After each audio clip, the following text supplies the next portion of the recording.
Follow me, Fred. Alas, it was finally that time of the year. For some, it was a chance to laze around.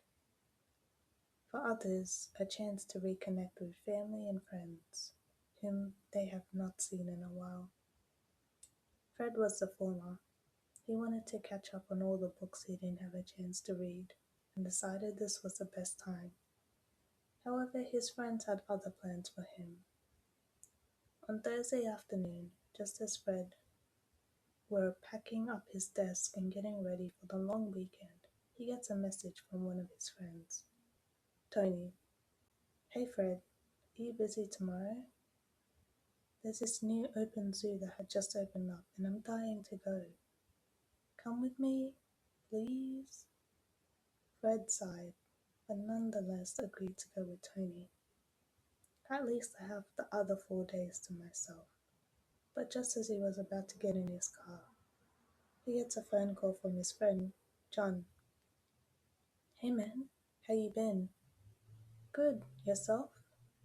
Yeah, great. Look, I'm going to be in town for the long weekend, and I want to hit up the beach on Saturday. What do you say? I don't know, man.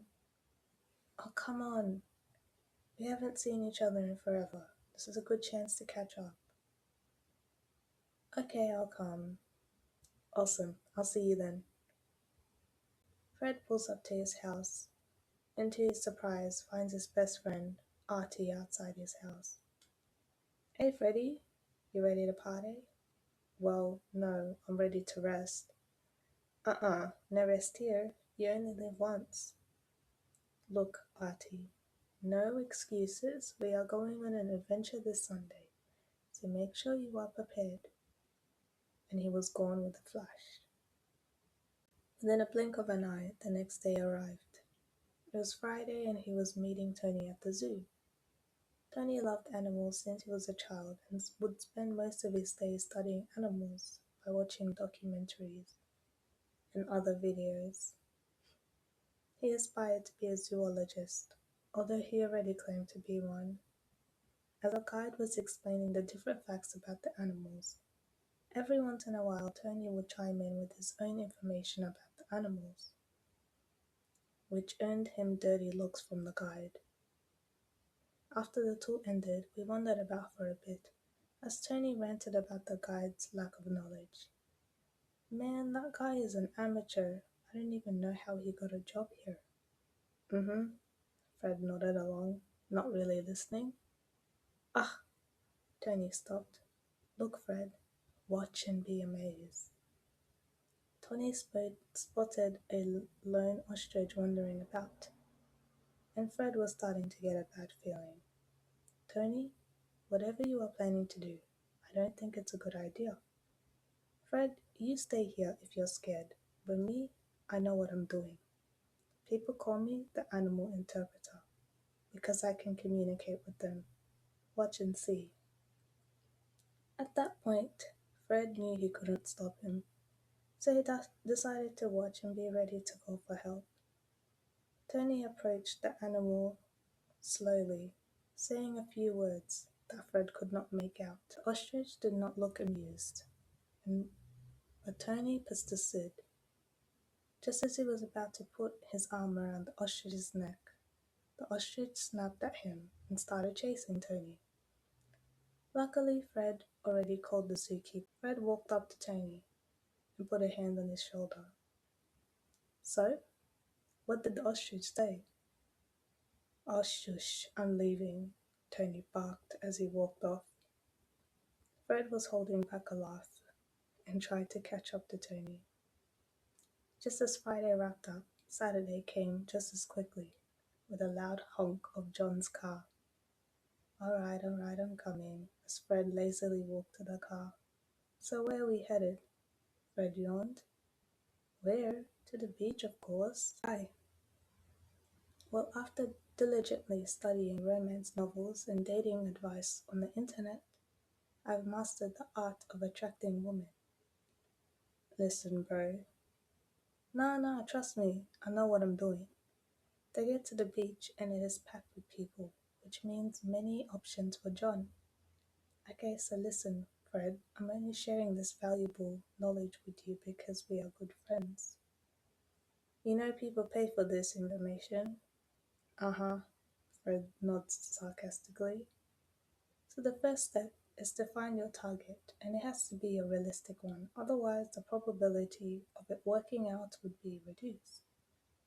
Then you observe your target, finding any clues about their personality. This one is important, as this is how you're going to reel them in. And lastly, your approach. You want to be intentional but not obvious, and make it look as natural as you can.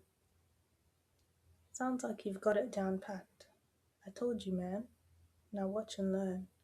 See that girl in the water? I can't really get any clues about her because she is too far away, so I'm going to have to get closer. Watch my stealth mode, Fred. John submerged his entire body underwater.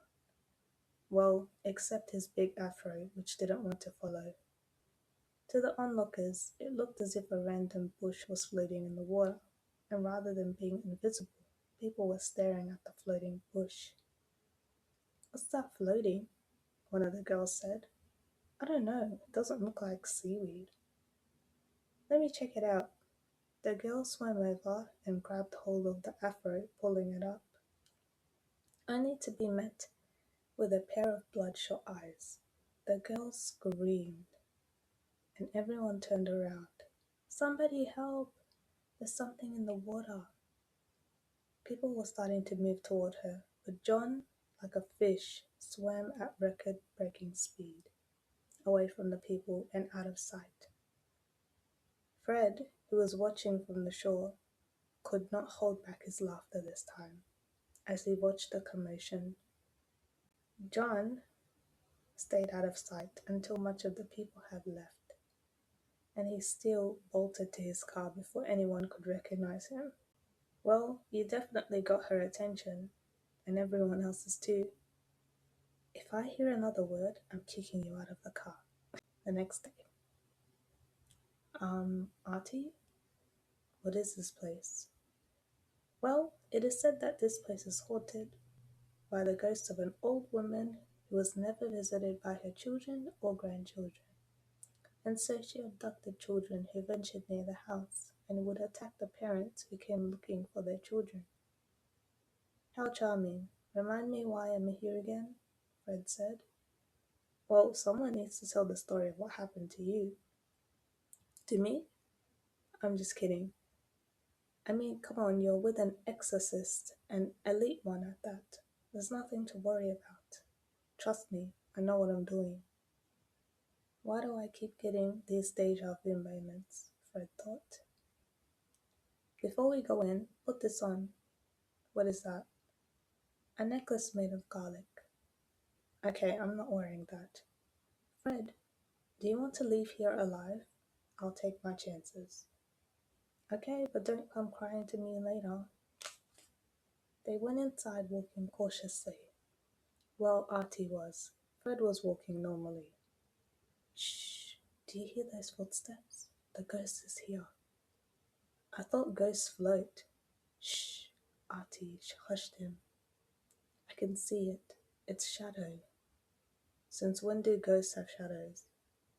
Before Fred could finish his sentence, Artie grabbed an onion from his backpack and pegged it at the creature. The creature scattered away. See, I told you. You know you can get charged for animal abuse. Ghosts do not only come in human form, okay? Now let's get out of here, Artie said. As they were walking back, Artie feels a gust of wind near his shoulder. He looks up and sees a bird sitting on a branch ready to strike again. See, I told you, Fred, ghosts can shapeshift. Artie reaches into his bag and grabs a plastic bottle with a label written in pen, "Holy Water," and throws it at the bird. The bird flies away. Just as he was about to start walking, the bird comes back with a friend, and even more aggressive than before. Artie drops his bag and runs for his life, while Fred is laughing his head off. Only after he finished picking himself up off the ground did he tell Artie about the bird's nearby nest.